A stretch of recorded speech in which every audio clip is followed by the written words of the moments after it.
Fun fact, Morocco were the first ever African country to advance past the group stage of a World Cup, and that was in 1986.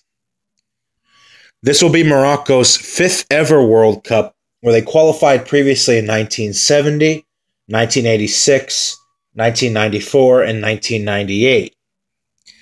They haven't gotten past the first round since the 1986 World Cup, and in 1998, they came very close to getting back to the round of 16 for the first time, if not for Norway's surprise victory over Brazil in Group A of that tournament in France. It was also Morocco's last World Cup since 1998, making this a 20-year return to the international stage. Morocco finished not only undefeated in African World Cup qualifying for 2018, but they didn't concede a single goal in the final round, with 11 goals scored, 0 conceded, 3 wins, and 3 draws, including a 2-0 victory away from home on the final match day against 3 times qualifiers, the Ivory Coast. They are led by manager Hervé Renard, who is the most successful manager in the history of the African Cup of Nations, having guided the Ivory Coast and Zambia to titles in 2012 and 2015. He's one of, if not the most famous, African-based European managers in the world at the moment. Morocco is one of the few countries that are undefeated since qualifying, having not lost a single friendly en route to the tournament. Their results include a 2-1 victory over Serbia, a 2-0 victory over Uzbekistan, 0-0 draw against Ukraine, 2-1 against Slovakia, and 3-1 against Estonia. But they're in a very difficult group containing Spain, Portugal, and Iran. And this presents a little bit of a Casablanca, Iberian, North African showdown between the 3 countries of Spain, Portugal, and Morocco. They will especially look to get some bragging rights against the Spaniards, who they have a long history with, both in football and in politics. Morocco have also bid to host the 2026 World Cup, and we're actually going to find out tomorrow if they will win. They're up against the United 2026 USA, Canada, and Mexico bid.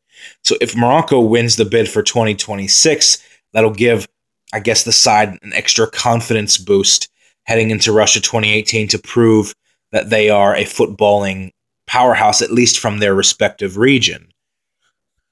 Looking at the names of the squad, goalkeepers Yassine Banu, Munir Mohammadi, Ahmed Reda Ghoutogi, defenders Ashraf Hakimi, Hamza Mendil, Manuel de la Costa, Mehdi Benatia, Roman Saiz, and Nabil Dirar. Midfielders Hakim Ziyech, Karim El Hamadi, Yunus Belhanda, Faisal Fajir, Mubarak Bousafa, Yusuf Ali Benasser, Nordin Amrabat, Amin Harit, Mehdi Carcela Gonzalez, Sofan Yamabrat. Forwards, Ayub El-Kabi, Khalid Boutaib, Aziz Bouhadouz, and Yusuf En-Nesri. This is actually a very talented squad.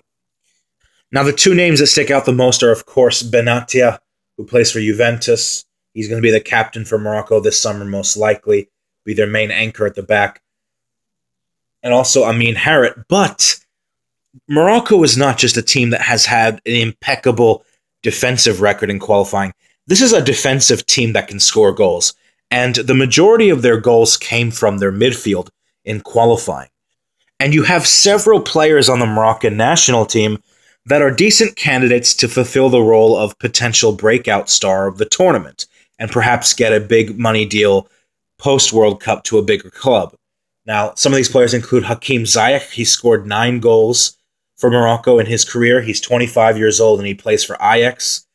Be on the lookout for him. He's on my short list for potential breakout star of the 2018 World Cup. You also have Yunus Belhanda. I think he plays somewhere in Turkey. He scored 5 goals for them. He's 28 years old. Mubarak Bousafa, I forgot who he plays for. I think he plays somewhere in West Asia. He's 33, but he provides that experience. He's 30. He's the vice captain, but he has scored 7 times for Morocco. Then up front, I know Ayoub El Kabi. He plays actually locally in the Moroccan league for RS Berkane. He's scored 11 goals for them. He's only 24 years old. Another good candidate to be a breakout star of the tournament. Really, when you look at Morocco, Khalid Boutaib, Aziz Benadouz. If you pick Morocco as a potential dark horse for this tournament, maybe to make a run to the quarterfinals, because you have to think if they get out of their group against Spain and Portugal, they conceivably come up against a Uruguay or a Russia, maybe an Egypt, or maybe even a Saudi Arabia in the round of 16. That's a great path for them to get to the quarters. They could be the surprise team of the 2018 World Cup. And the manager, I already mentioned Hervé Renard. He has quite an impressive resume with African national teams. And he's managed to bring out the best version of this Moroccan team. And the way that they are entering this tournament, they have the look of an African side that's peaking at just the right time. And we know Portugal's performance in recent World Cup history is not great. They are the European champions, but you get the sense that somebody in Group B is ripe for the picking. And if not, then at the very least, it's not going to be straightforward as it looks on paper, because Morocco, for my money, they're just about the second best side in Africa at the moment. I put them currently ahead of Senegal. I put them just behind Nigeria.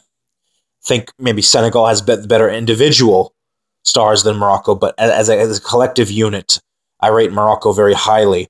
And because of the side of the bracket that they're on, they can go on a run this summer.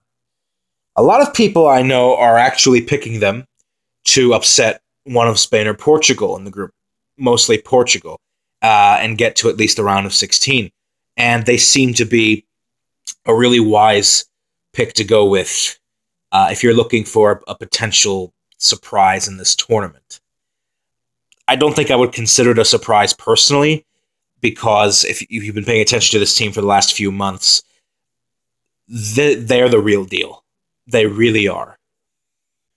And you have to wonder whether or not Portugal's 3-game draw in the group stage of Euro 2016, whether that will come into effect here, or we'll see a better version of Portugal led by Cristiano Ronaldo and Adrian Silva and Guedes. So Morocco is giving me actually a little bit of a headache because I haven't decided yet whether or not I think they will go through. They're actually one of the hardest teams to predict in this tournament, not because of them. I know their quality. It's just the group that they are in is very difficult. But they can get through. Good luck to the Atlas Lions of Morocco.